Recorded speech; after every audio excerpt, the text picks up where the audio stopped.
Hello दोस्तों, आप लोगों का स्वागत है। आज मैं केमिस्ट्री का दूसरा वीडियो बना रहा हूँ। इससे पहले वाला वीडियो में मैं एलिमेंट्स के बारे में बताया था और आज मैं इस वीडियो में एलिमेंट्स का जो तत्व होते हैं उसके कॉन्फ़िगरेशन के बारे में बताऊँ, उसके इलेक्ट्रॉनिक विन्यास। आप जब तक उसके इलेक्ट्रॉनिक विन्यास नहीं करेंगे तो आपको संयोजकता पता नहीं होगा, वह कितने एलिमेंट से जुड़ेगा या नहीं संयोग करेगा, उसके बारे में आप जब तक इलेक्ट्रॉनिक विन्यास नहीं पढ़ेंगे तो आपको पता नहीं चलेगा। इसके लिए मैं एलिमेंट्स जिससे पहले पढ़ाया, अब सोचा कि इलेक्ट्रॉनिक विन्यास पढ़ा देते हैं, जिससे कि आप लोग को आसानी से कोई भी एलिमेंट्स का नाम भी पता चल जाएगा, उसका कितने संयोजकता करने का, वो धातु है या धातु है। इसके लिए सब चलते हैं। अगर आप लोग को वीडियो अच्छा लगता है तो लाइक कीजिए, कमेंट कीजिए और अपने दोस्तों के पास शेयर कीजिए। तो सबसे पहले मैं बोलता हूँ एलिमेंट्स तत्व। ये जो होता है ना एटम, इसके परमाणु, मॉलिक्यूल,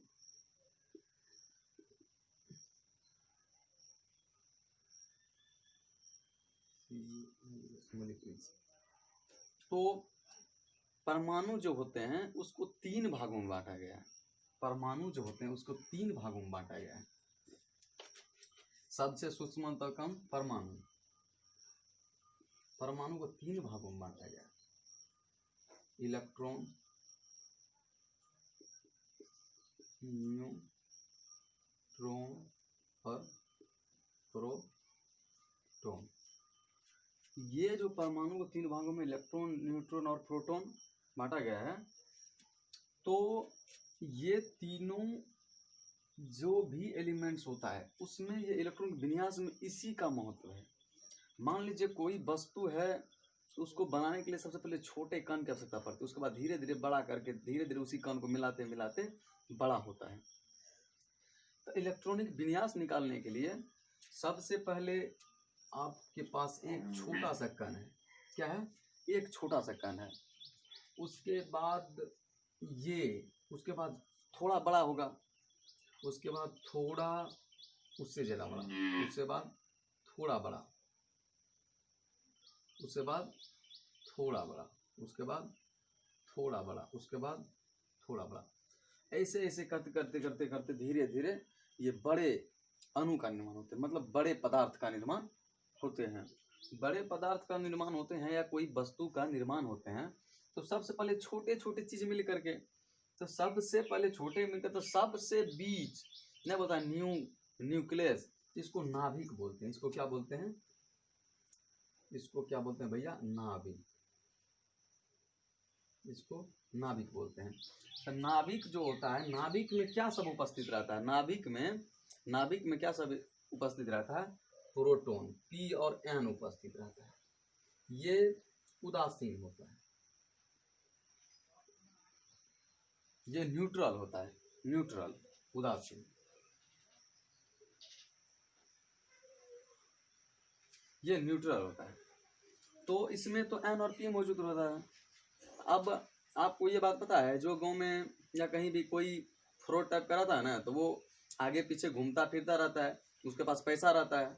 तो इलेक्ट्रॉन जो है, इलेक्ट्रॉन ये आपको हमेशा मूव करता है, घूमते रहता है। ये हमेशा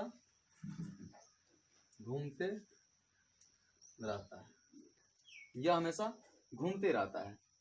तो घूमते रहता है तो ये घूमेगा कहाँ पे?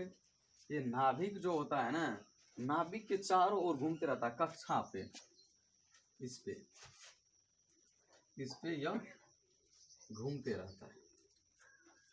ये जब घूमते रहता है तो इलेक्ट्रॉन, काहे कि इलेक्ट्रॉन लेने का काम करता है, ये साझा करने का काम करता है। इलेक्ट्रॉन माइनस चार्ज होता है, इलेक्ट्रॉन पावर माइनस होता है, 1.6 गुना 10 टू द पावर माइनस। ये होता है।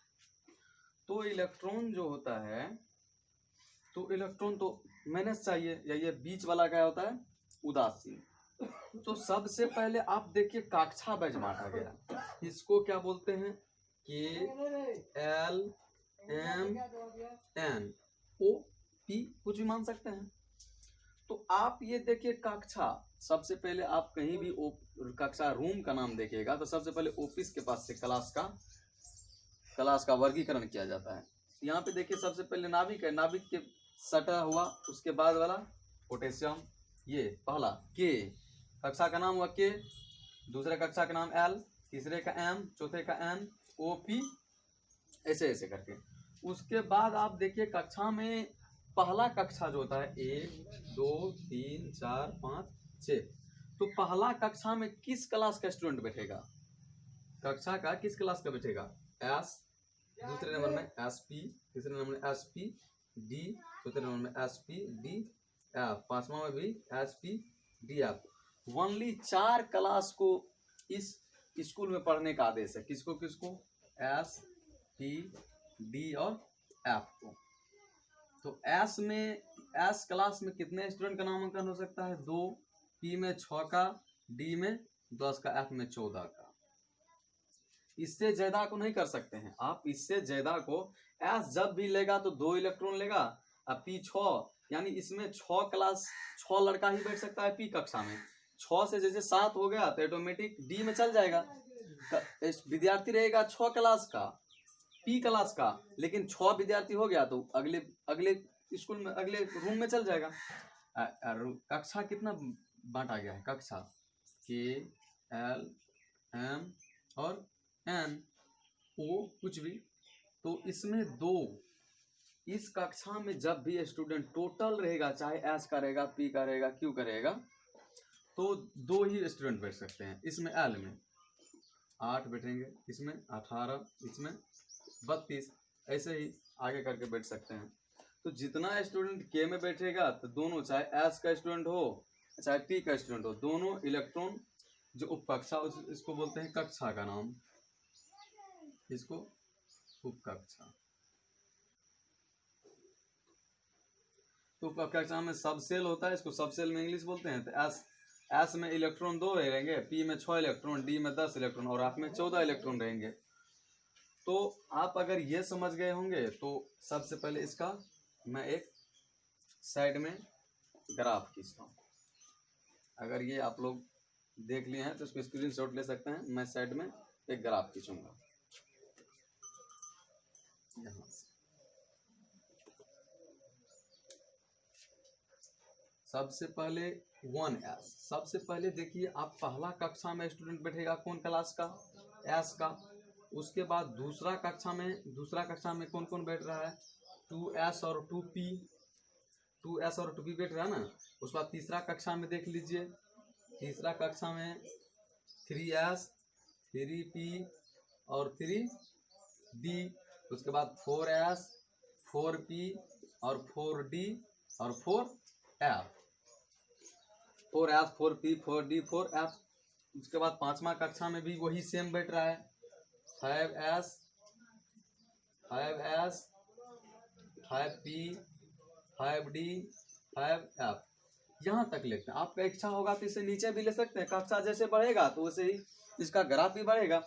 तो सबसे पहले ऐसे आप काटिए, तो काटेंगे तो सबसे पहले 1S का भर जाएगा, उसके बाद 2S में भरेगा इलेक्ट्रॉन, उसके बाद 2P, उसके बाद 3S में, उसके बाद भर जाएगा 3P और 4S में।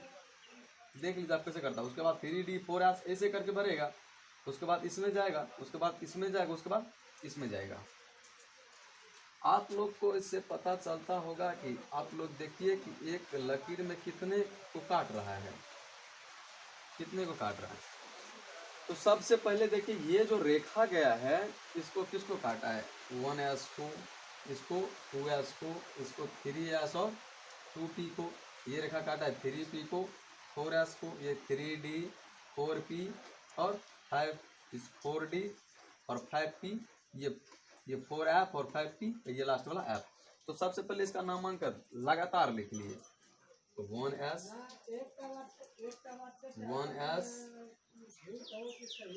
2S, 2P, 3S, 2P के बाद 3S, उसके बाद 3P,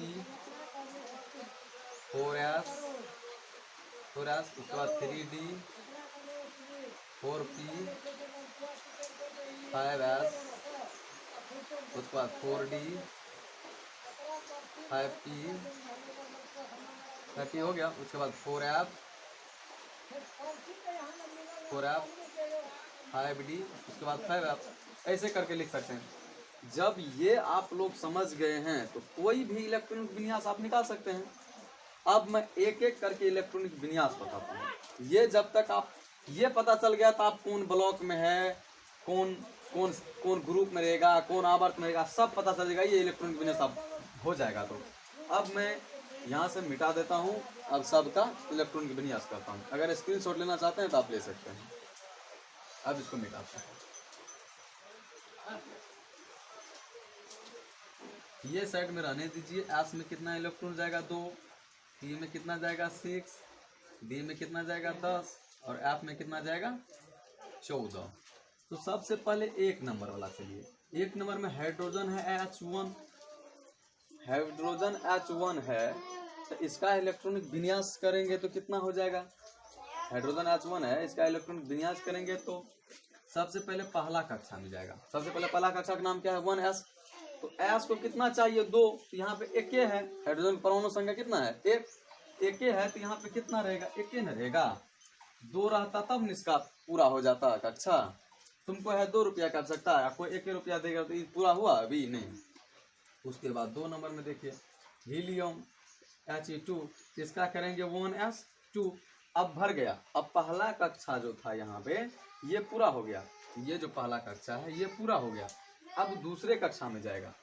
तीसरा नंबर इसके पास था इलेक्ट्रॉन लिथियम Li3, तो 1s2। अब जब भैया एक इलेक्ट्रॉन बच गया, एक इलेक्ट्रॉन किस में जाएगा, ये तो पूरा हो गया, अब इसमें जाएगा। ये पूरा हो गया, अब इसमें जाएगा 2s1। उसके बाद तीसरा नंबर में देखिए चौथा नंबर बेरिलियम Be4, इसमें 4 इलेक्ट्रॉन है तो 1s2, 2s2, ये भी भर गया, ये भी भर गया। उसके बाद बोरोन का देखो B5, तो B5 हो गया तो बोरोन का क्या हो जाएगा 1s2, 2s2, 2s2 हुआ तो यहाँ पे इलेक्ट्रॉन अब किस में जाएगा 2p में। तो 2p में 2 2 4, एक बच गया तो p में एक जगह। p में कितना इलेक्ट्रॉन जाएगा 6 इलेक्ट्रॉन तक जाएगा, 6 इलेक्ट्रॉन जाएगा। उसके बाद भर जाएगा। उसके बाद 6 नंबर में चलिए कार्बन C6, तो कार्बन C6 हो जाएगा तो 1s2, 2s2, 2p कितना बच गया 2। ऐसे करके आप कोई भी एलिमेंट्स का अगर इलेक्ट्रॉन विन्यास निकालेंगे। इसके बाद 10 का निकालते हैं। 10 यानी 10 तो 1s2, 2s2, 2p, यहाँ पे मेरे पास 10 रुपया था, 2 2 4 हुआ तो कितना लेगा 6, तो 10 मेरे पास हो गया। ऐसे करके आप इलेक्ट्रॉनिक विन्यास निकाल सकते हैं। अगर आप यहाँ तक निकाले हैं इलेक्ट्रॉनिक विन्यास तो अगर सीख गए हैं तो आगे निकाल सकते हैं। अगर आगे इससे अगले वीडियो में मैं आगे भी इलेक्ट्रॉनिक विन्यास निकाल करके बताऊंगा कि कैसे निकालते हैं। इससे आगे मैं 30 तक का इलेक्ट्रॉनिक विन्यास निकाल के अगले वीडियो में बताता हूँ। थैंक यू, धन्यवाद। अगर आपको पसंद आता है तो लाइक कीजिए और वीडियो को दोस्तों के पास शेयर कीजिए।